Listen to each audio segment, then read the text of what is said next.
रामकृष्ण हरी मंडळींनो, माऊली कीर्तन सोहळा महाराष्ट्रातील सर्वात लोकप्रिय असलेले एकमेव चॅनल सप्ताह कीर्तन, भागवत कथा, हरिजागर व लाईव्ह कार्यक्रमाकरिता अवश्य संपर्क करा। माऊली चोपडे व देवा पाटील।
दान देगा देवा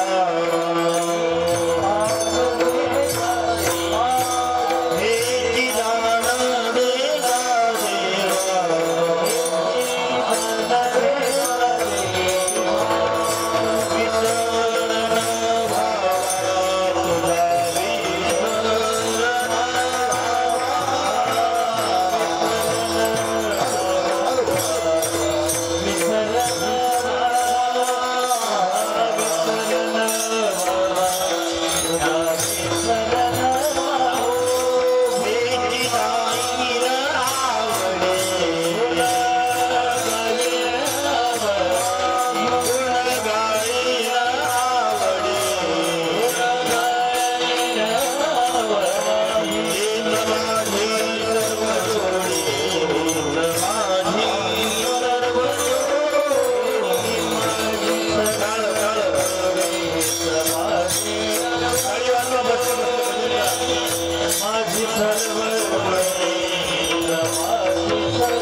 हे चिदान देगा देवा, हे चिदान देगा देवा, तुझा विसर न भावा। गुण गाईन आवडी, हीच माझी सर्व जोडी। नलगे मुक्ती धन संपदा, नलगे मुक्ती धन संपदा, संत संग दे सदा।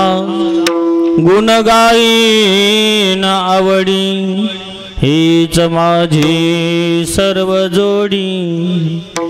तुका म्हणे गर्भवासी, तुका म्हणे गर्भवासी, सुखे घालावे आमासी। गुण गाईन आवडी, हीच माझी सर्व जोडी। विठ्ठला विठ्ठला विठ्ठला, ताळी वाजवा बसलेली मंडळी, विठ्ठल विठ्ठल विठ्ठल विठ्ठल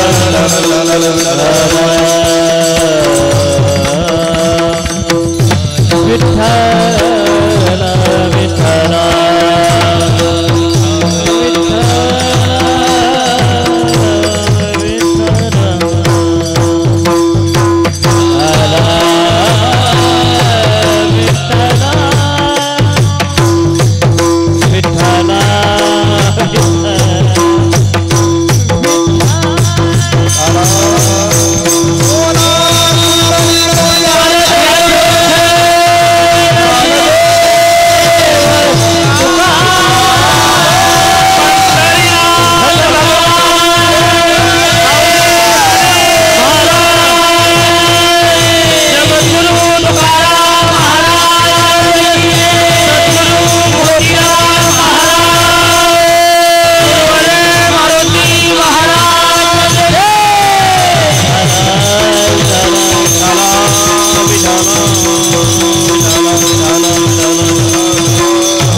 मनोजवं मारुततुल्यवेगं जितेन्द्रियं बुद्धिमतं वरिष्ठं।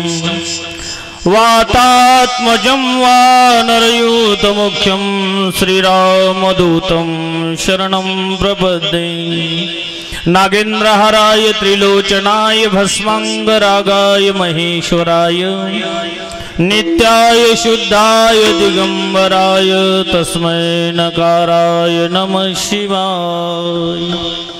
योऽन्त प्रविश्य मम वाचमिमां प्रसुप्तां संजीवयत्य किल शक्तिधरस्वधाम्ना अन्योषहस्ताश्चरणश्रवणत्वगादीन् प्राणान्नमो भगवते पुरुषाय तुभ्यं। मंगलभावना मंगलहारी द्रववसुधसरद बिहारी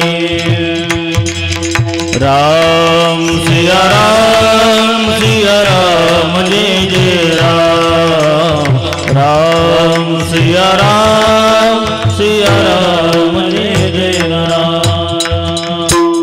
महायोग पीठे तटे भीमरथं वरं पुंडलीकाय दातुं मुनीन्द्रे समागत्य तिष्ठं तमानन्दकन्दं परब्रह्मलिंगं भजे पाण्डुरंगं। पाण्डुरंगा करो प्रथम नमः पाण्डुरंगा करो प्रथम नमः करो प्रथम नमः पाण्डुरंगा करो प्रथम नमः लोकरे चरण संपादिया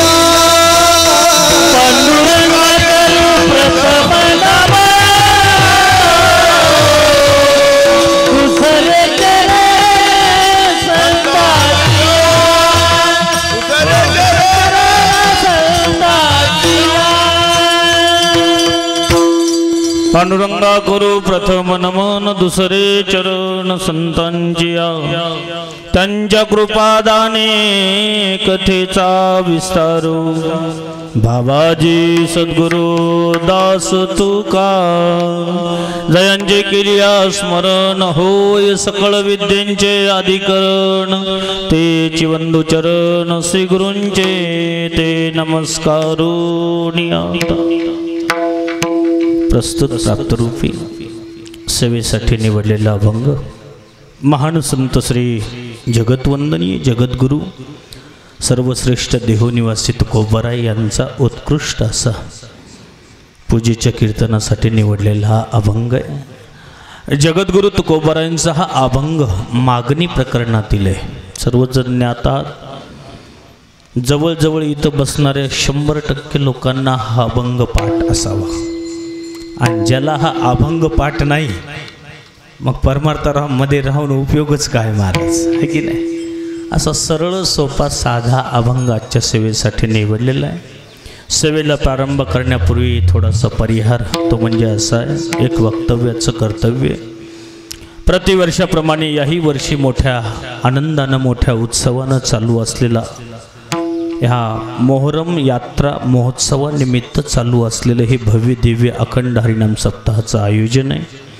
माता गंगा नदी गोदावरीच्या परमपावन तटावर असं सुंदर असं भव्य दिव्य तीर्थक्षेत्र मुंबर ह्या स्थानी असलेला हाच भागवत कथेचा शेवटही झालेला आहे। सांगता आहे की नाही, शेवट म्हणता येणार नाही पण सांगता निश्चित रूपानं म्हणता येईल, कारण जोपर्यंत सूर्यचंद्र आहे तोपर्यंत हे चालत असणार आहे। आणि भागवत कथेचे प्रवक्ते हरिभक्तपरायण आदरणीय व्यंकटेश महाराज आहे की नाही, त्यांच्या मुखारविंदातून आपण भागवत कथा ऐकली, ज्यांचं विशेष स्वरूपाचं निमंत्रण माझ्या एक सांगितलेल्या आदेशानुसार ज्यांचं विशेष मार्गदर्शन असते आमचे आदरणीय श्री निवृत्तीनाथ महाराज मुंबरकर, त्यांचं निवेदन आणि गावातील सर्व भाविक भक्त मंडळी, भजनी मंडळी, गुणीजन मंडळी ज्यांच्या नुकतंच मुखामधून आपण अशी गोड चाल ऐकली, शॉर्ट बट स्वीट आहे की नाही, कमी वेळामध्ये सुंदर असं असणारं. बासुंदी लई जास्त नसती, एकच वाढ असती बरं. ते असणारे आमचे संगीत विशारद, सुंदर आपल्या परिसरातलं वैभव, म्हणजे प्रमाण कंठस्थ ज्यांना पदवी मिळालेली आहे, माझ्याकडूनच नाही तर चांगल्या चांगल्या कीर्तनकाराच्या मुखातून ऐकलेले आपल्या परिसरातलं वैभव कैलास महाराज, त्यांनाही मनपूर्वक धन्यवाद. फरकंडेकर, त्यांच्यासोबत आलेले अंबादास महाराज, अजून विष्णू महाराज आहेत आमचे बंधू, एकूण सर्वजण परिसरातील भजनी मंडळी. आता मला नाव सर्वांचं माहीत नाही, पण सगळ्यांना मनपूर्वक धन्यवाद. एकूण उजव्या बाजूला आपल्याच गावातील माणिक महाराज मुंबरकर आहेत, गोळेगावकर मामा आहेत. या पंचक्रोशीतील सर्व भाविक भक्त मंडळी, भजनी मंडळी, गुणीजन मंडळी, सर्व माता भगिनी सर्वजण मिळून सेवा करण्याचा प्रयत्न करू. तसा विचार केला तर आजची सेवा ही सद्गुरू मोतीराम महाराजांची सेवा आहे, वैकुंठवासी गुरुवर्य मोठ्या महाराजांची सेवा आहे, माझ्यासारख्या पामर बालकाकडे आलेली सेवा आहे. त्याच्यासाठी आपण सर्वजण मोठ्या आनंदानं मृदंग साथ आहे आमचे प्रकाश महाराज, त्यांनाही मनपूर्वक धन्यवाद. आणि विशेष स्वरूपानं 7 दिवस उपस्थिती, ज्यांचं सहकार्य आहे. हा कार्यक्रम केवळ मुंबरपुरताच मर्यादित नसून संपूर्ण महाराष्ट्रभर ह्या कार्यक्रमाची प्रसिद्धी ज्यांनी केली ते म्हणजे आमचे माऊली कीर्तन सोहळा यूट्यूबचे चॅनलचे मालक माऊली यूट्यूब चॅनल आहे. एकदा जोरदार टाळी हो द्या महाराज. सर्व यूट्यूब महाराष्ट्रभर संपूर्ण प्रचार प्रसार ह्या कार्यक्रमाचा असा करणारे यूट्यूब चॅनल माऊली कीर्तन सोहळा, यांनाही मनपूर्वक धन्यवाद. अगदी अल्पशा कालावधीमध्ये सेवा करण्याचा प्रयत्न आहे.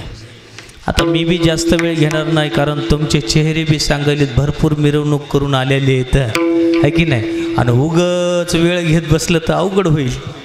आणि नाहीतरी दस्तापूरकर घराण्याला 20-20 खेळायची सवय लागली. विठाला विठाला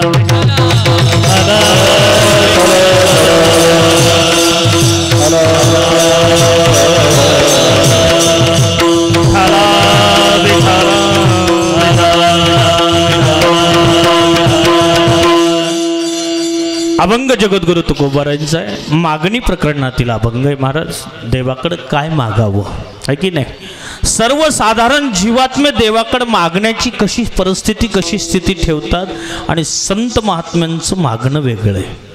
जीवात्म्याचं मागणं वेगळं आणि संत महापुरुषांचं मागणं वेगळं. संतांचं महत्त्व जर विचार जर केला मागण्याचं स्थिती, तर यद वैष्णवानाम धनम, परमार्थ धन हेच संत महापुरुषांचं धन आहे. जगद्गुरु तुकोबार आहे. एक वेळेस असं सुंदर गोडसा अभंगामध्ये संवाद आहे अशा स्वरूपानं.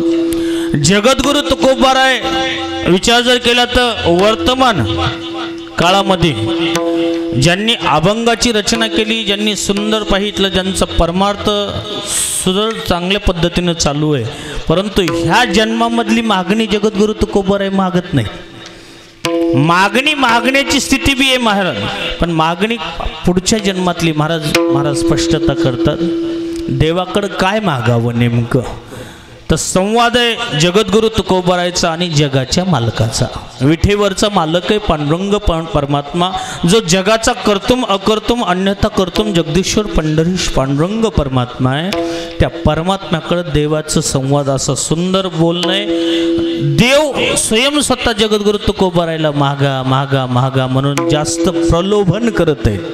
काय करत आहेत? प्रलोभन म्हणजे जास्तच आग्रह करत आहेत.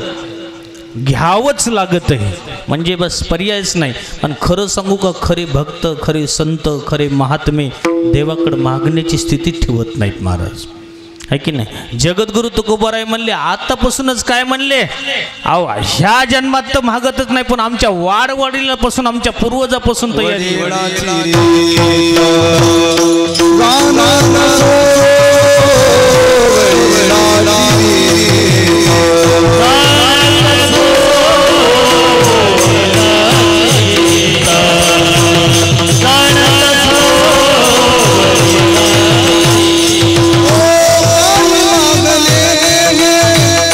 मानुषी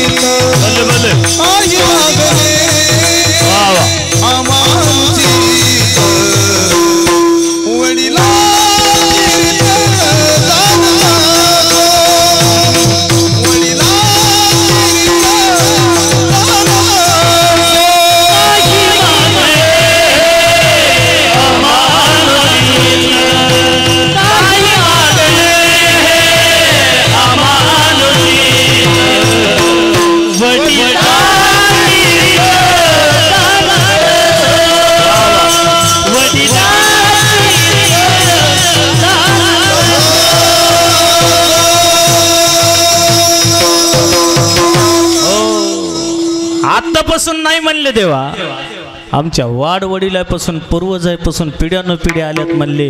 परमार्थ करता करता करता म्हणले एवढा परमार्थ केला, एवढा पिढ्यानं पिढ्या गेल्या म्हणले, पण म्हणले मागण्याची अजून इच्छा राहिली नाही महाराज.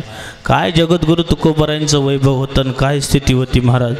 तेवढ्यामधून बी जगद्गुरु तुकोबारायचा हा जो सुखी संसार होता, जो परिवार होता महाराज, जगद्गुरु तुकोबाराय आपल्या अर्धांगिनीला सुद्धा जगाच्या मालकाच्या पुढे घेऊन जाऊ शकत नव्हते.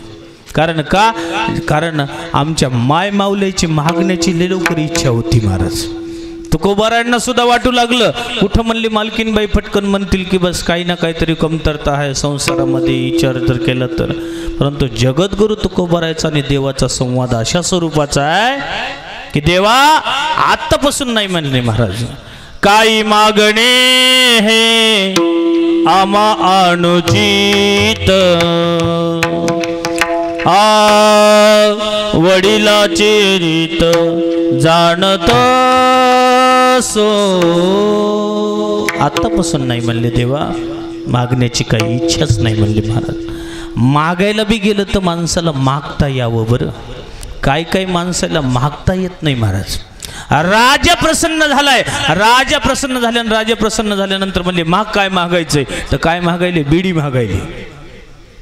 आता महागाईची बी स्थिती कळवणं माणसाला, पण बस साधारण संसारामध्ये आणि परमार्थिक महात्म्याचं मागणं वेगळं.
महागाईची सुद्धा माणसाच्या मनामध्ये स्थिती पाहिजे महाराज. राजा प्रसन्न बी झाला तर महाराज मागावं माणसानं, पण असं मागावं की अमाप मागावं. जिंदगीमध्ये पुन्हा हात पसरण्याची वेळ येऊ नये महाराज.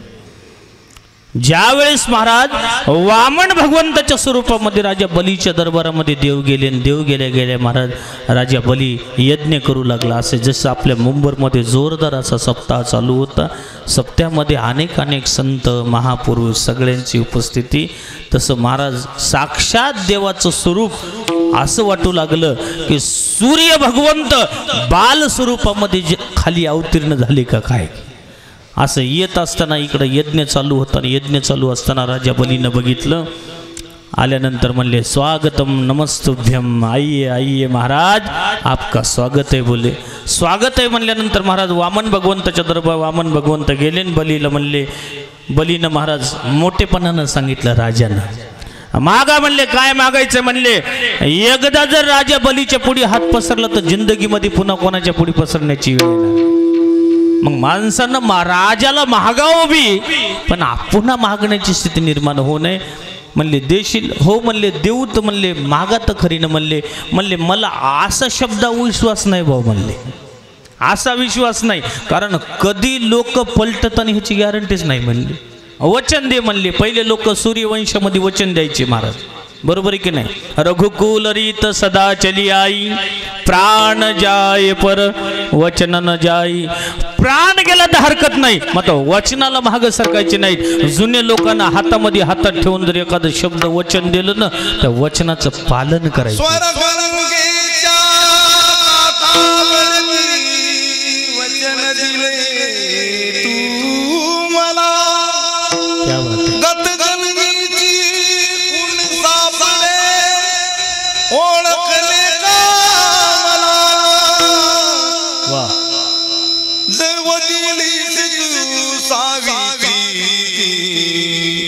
शकुंतला ती मी दमयंती नाव भिन्न परी लोगे प्रीती वा. चैतन्याचा पूर्ते दवा गंगेला पातला स्वर्ग गंगेच्या काठावरती वचन दिले तू मला वचन दिले तू मला. ही पहिलेचे महाराज ध्यान होते. प्राण गेला तर हरकत नाही, मात्र वचन दिलेलं पुन्हा वापस येत नव्हतं महाराज. ही स्थिती होती महाराज सूर्यवंशामध्ये बी. पण आज लोकांची अशी स्थिती आहे, अशी परिस्थिती आहे, आज शब्द जर दिला तर माणसं कधी बदलताना गॅरंटी नाही. पहिले लोक म्हणायचे रंग बदलू गिरगिट, रंग बदलू गिरगिट म्हणण्यापेक्षा आता कैलास महाराज कसं झालं, माणसं कधी बदलतात ह्याची गॅरंटी नाही. त्याच्यासाठी महाराज वचन, एवढं वचनाला महत्त्व होतं महाराज. वचन न मोडी बोलिले ते. संतांचं बी असो, शास्त्र असो, पुराण असो, वेद असो, पहिलं वचन मान्य करायचे महाराज. त्याच्यासाठी महाराज एवढं सहजासहजी सोपं नाही. विठाला विठाला विठाला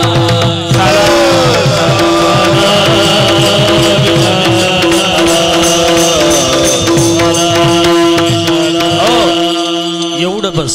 रघुकुलाची सूर्यवंशाची महान प्रतापी गाथा होती महाराज, की वचन प्राण गेलं तर हरकत नाही, पण वचन मोडत नव्हते. तसं जगद्गुरु तुकोबाराय सुद्धा महाराज देवाकडे संवाद करत असताना, देवा काही नाही पाहिजे म्हणले, काही मागणे हे आम्हा अनुचित, वडिलाची रीत जाणत असो. देवा महाराज असे एक नाही महाराज. वचन देता देता राजा बली, मी बलीचा प्रसंग सांगू लागलो. बलीला म्हणले वचन दे म्हणले. वचन दिल्यानंतर महाराज, वचन दिल्या महाराज वामन भगवंतानं काय केलं, विराट स्वरूप धारण केलं. तुम्ही भागवतामध्ये वर्णन ऐकलं असेल. विराट रूप धारण केल्यानंतर एका पावलामध्ये वरचे 7 लोक मोजले. किती लोक? आता का आपल्यासारखं थोडी होतं एखादं पाऊल. एक पाऊल टाकलं की वरचे 7 लोक भू भू सुह मह जन तप सत्य लोक मोजलं. खालचे 7 लोक आतल वितल तलातल महातल रसातल पाताल हे 14 भुवन मोजले. आणि तिसरं चरण म्हणले सांग कुठं ठेवू म्हणले. आता ते बली होता महाराज. बली बी का, आता मला सांगा महाराज, ते का साधारण माणूस होता का काय, ते बी बुद्धिवान महाराज. देवानं एवढं हे केलं म्हणल्यावर बली सुद्धा म्हणला बरोबर, म्हणला एक काम आहे म्हणला, देवा मला एक माझ्या प्रश्नाचं उत्तर द्या म्हणले. धन मोठं असते की धनवान मोठं असते? आता मोठं कोण असते सांगा गडे? हां, जे सांगन त्याला सोन्याचं नाणं तुम्हाला द्यायचं, नसलं तर मला दिलं तरी चालतंय. विठाला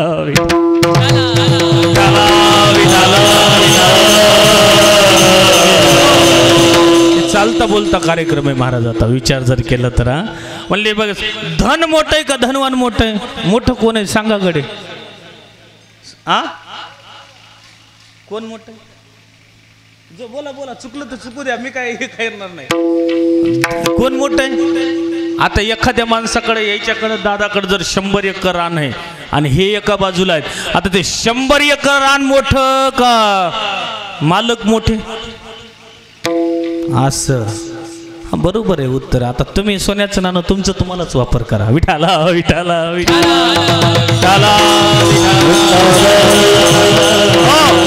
मी का सांगत आहे, कशासाठी सांगत आहे? राजा बलीनं सांगितलं 2 पावलामध्ये तुम्ही माझं धन मोजलं, पण अजून म्हणले मी बाकी आहे ना म्हणले, मी बाकी आहे म्हणले महाराज. राजा बलीनं काय केलं, खाली बसले आणि खाली बसल्या म्हणले तिसरं चरण कुठं ठेवा? बलीच्या मस्तकावर ठेवलं आणि मस्तकावर ठेवल्या ठेवल्या जगाच्या मालकाने दिला पाया असं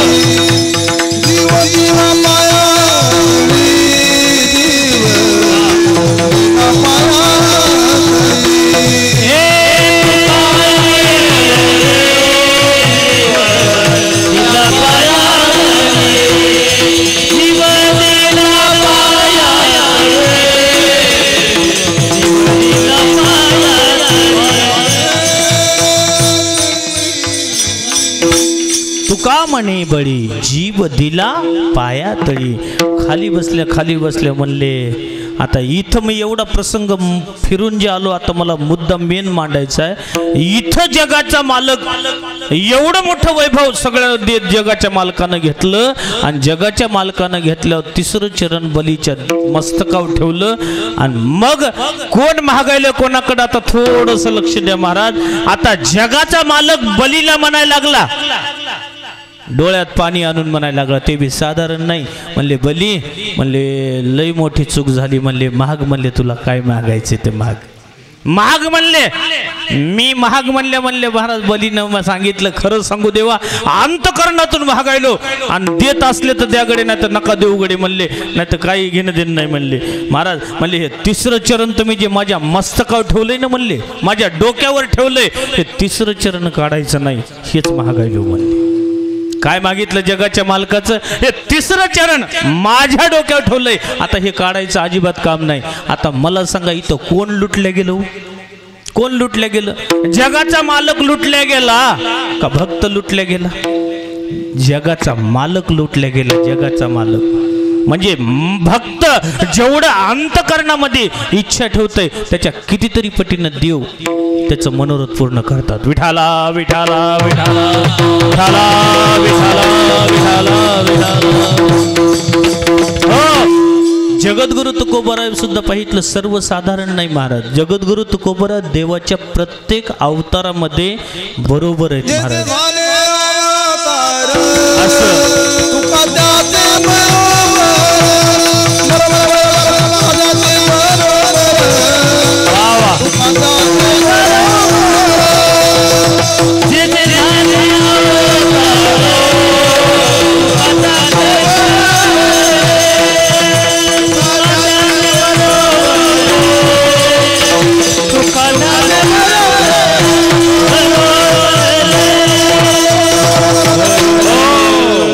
जे जे झाले अवतार तुका त्याचे बरोबर. जगाच्या मालक संगच आहे तुकोबर आहे, सोबतच आहेत महाराज. विचार केला तर महाराज जगाचा मालक होता. मालक जवळ असताना महाराज जेवढं माणूस मित्राला मनातली अंतकरणातली गोष्ट सांगते ना, तेवढं जन्म देणाऱ्या बापाला सांगत नाही. काय म्हणणं आहे? जन्म देणाऱ्या पित्याला सुद्धा एवढं मन मोकळं बोलत नाही, मन हलकं करीत नाही. महाराज जगाचा मालक जवळ बसला होता. देवाच्या जीवनातला घडलेला प्रसंग, देव बसले होते. देव बसले महाराज डोळ्यामध्ये पाणी आलं. का तर कारण हेच झालं. महाराज म्हणले मी जय म्हणले माझ्या त्या गवळणींना गोपिकांना किती दिवस सांगून आलो होतो, म्हणले एका दिवसामध्ये परत येणार आहे. परसो अगश्य आम्ही. आज एवढे वर्ष झाले ना, मला जाता आलं ना, त्याला बोलून घेता आलं. महाराज हेच मनामध्ये खंत होऊ लागली.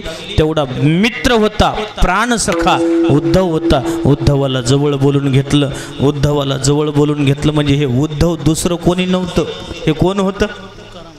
जगद्गुरु तुकोबराय होते. आणि थोडस उद्धवाला ज्ञानाचा काय होता? अहंकार होता महाराज. आणि सगळ्याचा शत्रू जर असेल तर अहंकारच आहे. हे जे 6 शत्रू आहेत ना, काम क्रोध लोभ मद मत्सर्य अहंकार, माणसाचा अहंकारच माणसाला इथं संपविते महाराज. त्याच्यासाठीच महाराज म्हणले असावे, अहंकाराचा वारा न लागो राजसा माझ्या विष्णुदासा. हा अहंकार माणसाला लय सतवतं. विचार जर केला तर आता एखाद्यानं विचार केला, पद मिळालं प्रतिष्ठा मिळाली, थोडासा विमानामध्ये अहंकार निर्माण झाला की माणसाचं खचीकरण होते.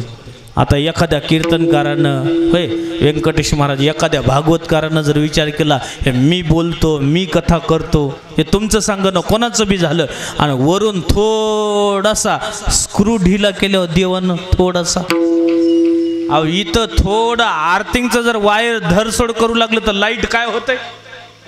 लाईट बंद चालू होतंय. तसं वरून थोडीशी आर्थिंग जर धरसोड केली तर काय होईल? तत्पप होईल ना. हा मग त्याच्यामुळे माणसांना अहंकार जास्त येऊ दिला नाही पाहिजे. अहंकार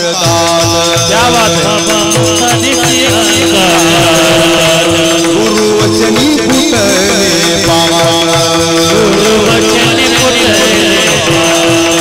माता भक्ती घेतली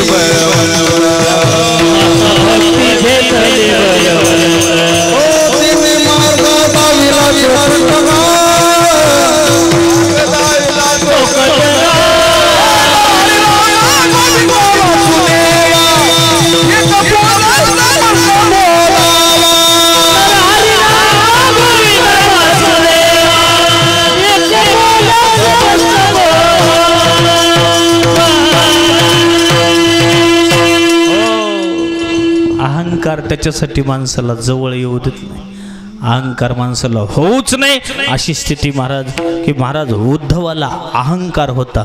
अहंकार, मी चांगल्या गुरुचा शिष्य आहे. ते का साधारण गुरुचा शिष्य होता का काय? अहो इथं आपल्याला माणसाला स्वाभिमान असाव, गुरुचा स्वाभिमान असाव, पण अहंकार नसू नये. एक बृहस्पतीचा मी शिष्य आहे अहंकार होता महाराज. आणि जगाच्या मालकाला हे तर सहन होत नाही. जगाचा मालक म्हणले उद्धव एक काम करतो का म्हणले. बरं म्हणले माझ्यासाठी एकच काम कर म्हणले, त्या गवळणीला गोपिकाला भेट देऊन ये ना म्हणले. उद्धवा शांत मन कर जा, त्या गोकुलवासी जनाचे, त्या गोकुलवासी जनाचे, उद्धवा शांत मन कर क्या बात है. उद्धवा शांत मन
उद्धवा एक वेळेस जा म्हणले.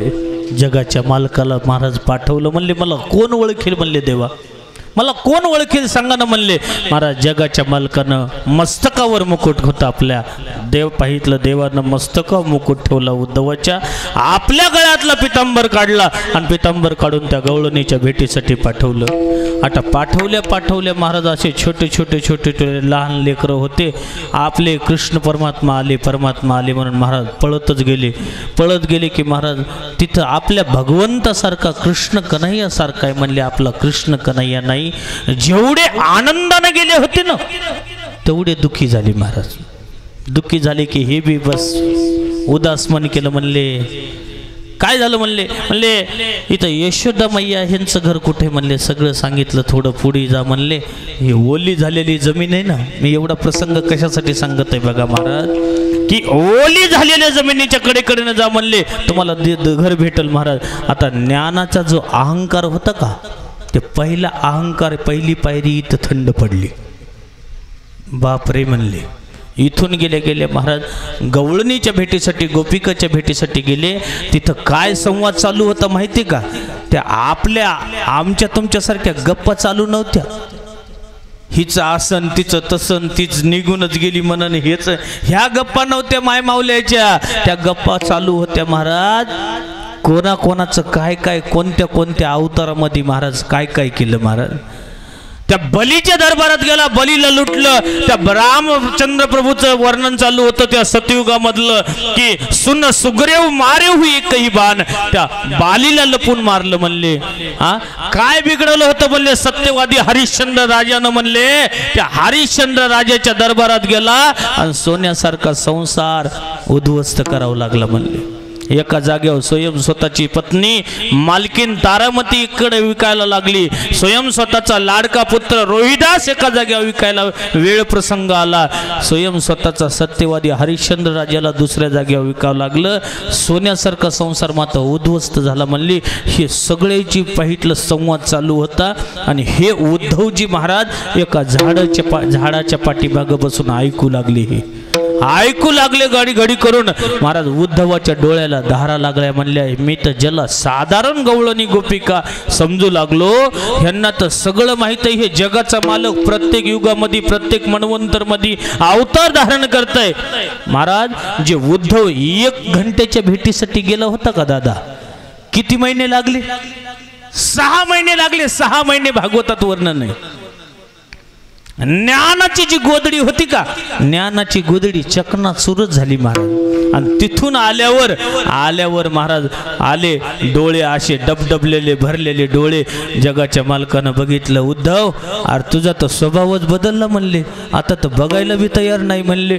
महाराज उद्धवानं रागाच्या भरामध्ये जगाच्या मालकाला सांगितलं. म्हणले देवा आता कळालं तुम्ही किती निष्ठुर मनाचे आहेत म्हणले, किती निष्ठुर मनाचे आहेत म्हणले.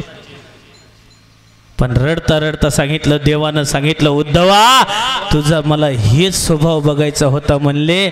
तुला अहंकार होता ना म्हणले ज्ञानाचा, ते अहंकार दूर झाला म्हणले. मला हेच बघायचं होतं म्हणले. देवा भले मी पुढच्या जन्मात मनुष्य नाही होऊ शकलो तरी चालल, एखादा दगड होईल, वेल होईल, पण कोणाच्या संगतीमध्ये जन्माला द्या म्हणले. कारण ज्या संताच्या सहवासामध्ये सतत मी गुणानुवाद गाईल हेच दान द्या म्हणले. अभंगाचं पहिलं चरण.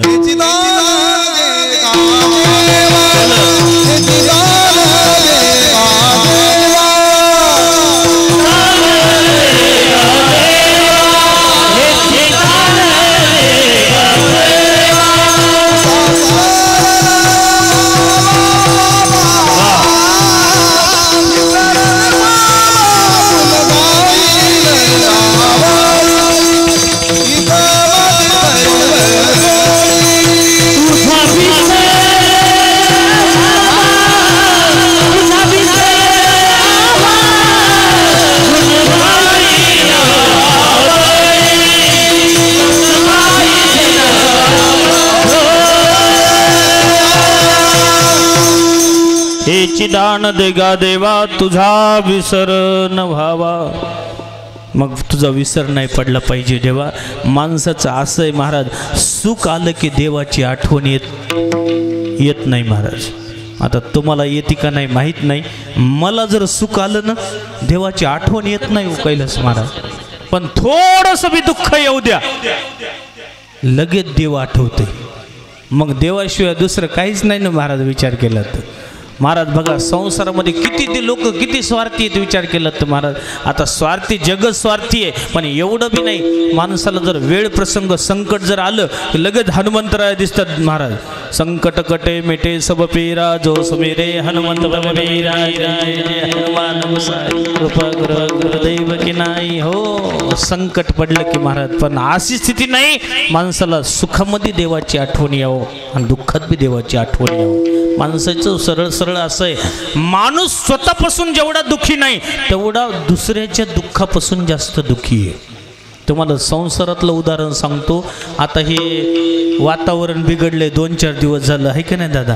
कधी वारं सुटल कधी पाऊस येईल गॅरंटी नाही. उन्हाळ्यात पावसाळा आणि पावसाळ्यात हिवाळा असं आता प्रत्येक ठिकाणी बदलत चाललंय ऋतुमान महाराज.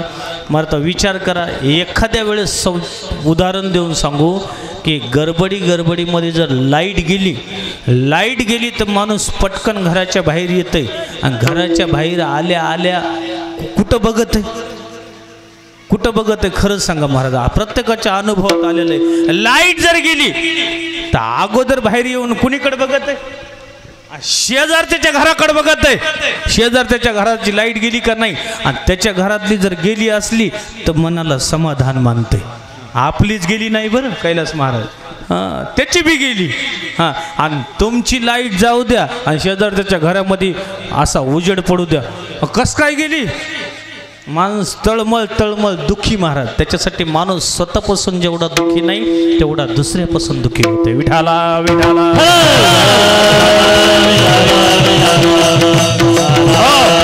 माणसाला सतत प्रत्येक ठिकाणी महाराज देवाचं चिंतन जर केलं ना माणसाचं दुःख निवारण होतं. इकडे बघा श्रीकृष्ण चरणाम भोजम स्मर दुःखम गमिष्यती. या भगवंताचं चिंतन जर केलं तर माणसाच्या जीवनामध्ये आनंद आनंद होतंय. अखंड चिंतन विठोबाचे दुसरं काही लागत नाही महाराज. नलगती सायास जावे वनांतरा सुखे येतो घरा नारायण. है की नाही? बसल्या बसल्या भगवंत घरी येते सेवा करते. महाराज तुमच्या पुढं एवढं मोठं उदाहरण पांडवाचं आहे. पांडवाशिवाय दुसरं उदाहरण ठेवता येणार नाही. जगाच्या मालकानं रात्रंदिवस द्वारकेचा राणा पांडवा घरी पांडवाच्या घरी येऊन सेवा केली महाराज. मग कुठं जाण्याची गरज आहे महाराज? जाण्याचीच गरज नाही महाराज. जगाच्या मालकाला कोणती मातेनं देवाकडं दुःख मागितलं तरी देवानं दुःख दिलं का? काही लोकांचा गैरसमज आहे. थोडंसं बी दुःख काही आलं की देवानं महाराज आमच्यावर किती मोठं संकट टाकलं, किती मोठं दुःख. अहो देव दुःख द्यायला तुम्हाला रिकामा नाही. स्वयं स्वतःच्या कर्माधर्मानुसार दुःख आहे. त्याच्यासाठी चांगलं सत्कर्म करत चला. निश्चित रूपानं त्या दुःखाची मृत्यू होत राहील महाराज. है की नाही? त्याच्यासाठी महाराज जावे वनांतरा सुखे येतो घरा नारायण अशा स्वरूपानं असणारं हे पूजेचं कीर्तन धावपळीचं आहे की नाही. आणि नाहीतरी सगळे मिरवणूक शोभायात्रा करून आलेले सुंदर महाराज भागवत कथेचं आयोजन बी झालं आहे. यावर्षी मला वाटतं गेल्या वर्षीपेक्षा जोरदार नियोजन दिसायले महाराज. आता एक स्टेज गेलं म्हणून सोडून द्या. हां यंदा महाराज खूप दादांचं नियोजन सुंदर. द्यावे तेवढे आमच्या निवृत्तीनाथ महाराजांना धन्यवाद. आणि त्यांचा आदेश त्यांचं पाहितलं फोन आला की मी नाही म्हणलंच नाही, विशेष नाही. दादानं बोलवलं की हजरच म्हणलं कैलास महाराज. हां आणि त्याचं म्हणणं आहे मी हे धरू आता सोडूच मी नाही. असं पक्क काम झालेलं आहे. दादांना धन्यवाद. मुंबरकर मंडळी सर्व गावकरी मंडळींना मनपूर्वक धन्यवाद. सुंदर असं आयोजन आहे. प्रत्येकाला मनपूर्वक पंचक्रोशीतील भाविक भक्त मंडळी यायलेत. पुनश्च एकदा ह्यासुद्धा यूट्यूब चॅनल जय हो माऊली कीर्तन सोहळा यांनासुद्धा मनपूर्वक धन्यवाद. झालेली सेवा पाहितलं भगवंताच्या चरणी समर्पित करून वाणीला इथं पूर्ण रामदेव विठोबार